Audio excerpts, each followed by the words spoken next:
everyone. So, ang topic na pagkaroon is kanang fish silage.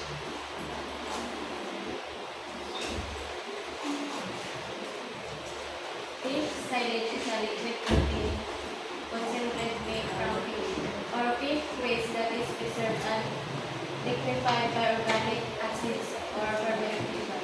The process converts waste from seafood processing into another rich, easily digestible product used primarily for animal feed and fertilizer.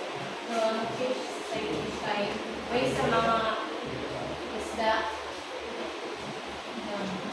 Molo, fertilizer, fish silage produced under ideal conditions can be kept for more than 1 year under typical conditions. The first commercial production of fish silage was started in Denmark in 1850. Ano ang types of fish silage? The acid silage and fermented vegetable silage. Acid silage. This type is created by adding inorganic or organic acids to minced fish material which lowers the pH and inhibits toilet bacteria. The low pH inhibits the fish natural enzymes or endogenous processes which break down the proteins into a liquid form. The acids used, organic acids, formic acid is a common choice because it effectively preserves the silage without making it stably acidic. This means the final product will require a transition before being used as a normal. Inorganic acids, hydrochloric or sulfuric acid can be used, so they create a lower pH and increase the risk of pollution. The resulting silage often needs to be neutralized before it can be used for feed. Characteristics: simple ice and simple produce can start for olive trading. The fermented vegetable silage. This method uses lactic acid bacteria to ferment the fish material, which produce lactic acid and lowers the pH naturally. This is a biological process because it relies on microbial action instead of direct acid addition. The process means fish waste is mixed with a carbohydrate source such as molasses, wheat, bran, or fruit waste to provide food for the bacteria. The starter culture of lactic acid bacteria such as Lactobacillus plantarum is added to begin the fermentation. So next, guys, dili na ta sa uses of silage. First is kanang magamit ang silage kay sa poultry. So sa poultry, fish silage as feed to chicken has 30% to their diet and 12 to 20% protein for boilers. So ang fish silage kay magamit siya sa poultry kanang ang feed bitaw sa mga chicken kay i-add sila kay aron makakuha ang chicken o kanang mga nutrient nga gikan sa fish silage kay aron makatabang sila aron paspas motubo ang mga chicken o ang iyahang itlog kay good quality. Next kay sa pig, mga baboy. Feed with 20% or 30% fish silage have a good growth rate than without fish silage. So kani sa kanang mga baboy sa ko gyapon siya sa feed kay aron ang meat sa kanang ang karne sa baboy kay good quality. Next, fish, cultured fish in a fish pond feed with a fish silage have better growth rate than have a good odor and flavor to their flesh. Next, kay fertilizer to plants. Fermented fish silage is used as fertilizer by spraying or pouring them to the plants or to the flowers. Kanang i-spray siya sa mga tanong kay aron mabuhag nutrients ang mga tanong nindot ang iyahang tubo. As fertilizer, fish silage can be used as a low-cost fertilizer for plants. It contains essential nutrients like nitrogen, phosphorus, potassium, calcium, and magnesium, as well as trace elements needed for plant growth. Other benefits: waste valorization. The simple and cost-effective process of producing fish silage transforms otherwise discarded fish byproducts like heads, bones, ug ang guts into a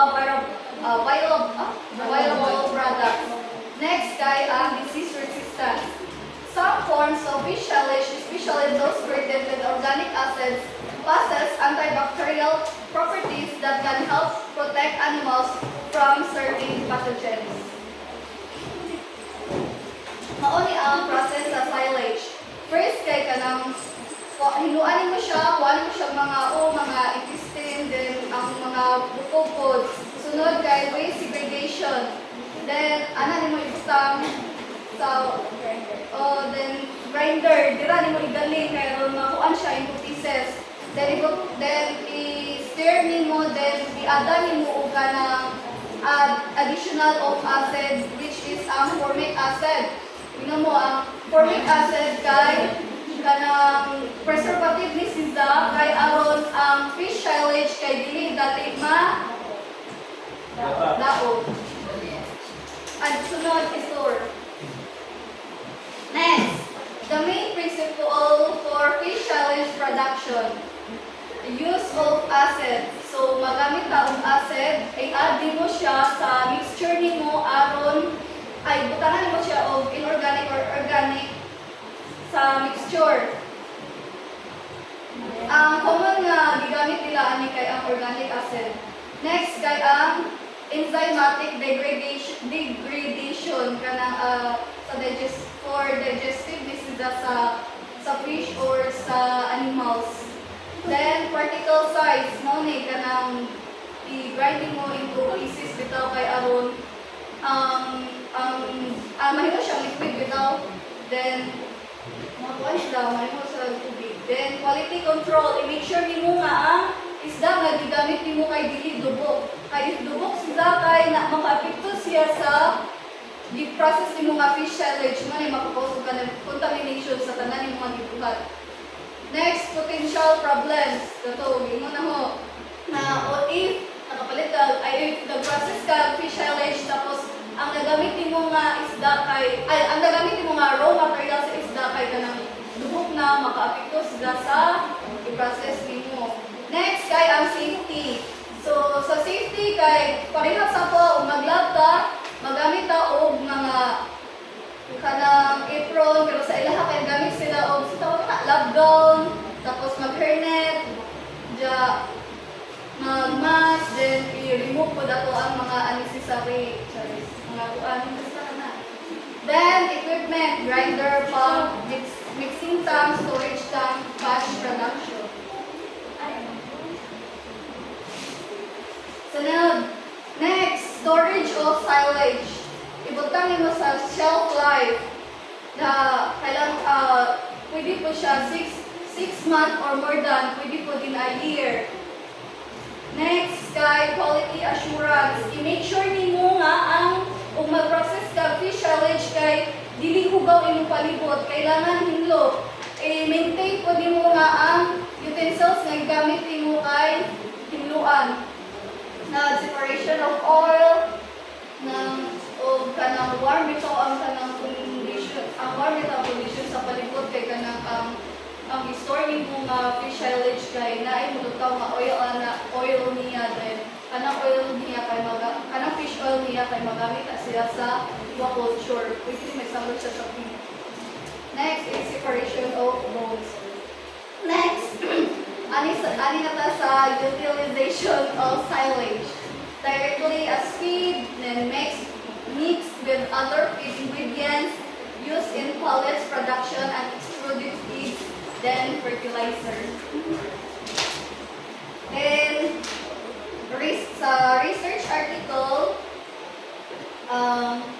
title kay Fish Waste Silage as Functional Ingredients for Octopus Maya Nutrition. So, ang study kay, the study tested if the fish waste silage could be used as feed ingredients for octopus instead of expensive crab or squid meals. Researcher made a silage from fish fish and crab waste and feed them to the young octopus for 37 days. The results showed that the octopus feed with fish waste silage grow well and had high survival rates, almost the same as those on regular feed. The silage also contained enough nutrients and did not harm the octopus health.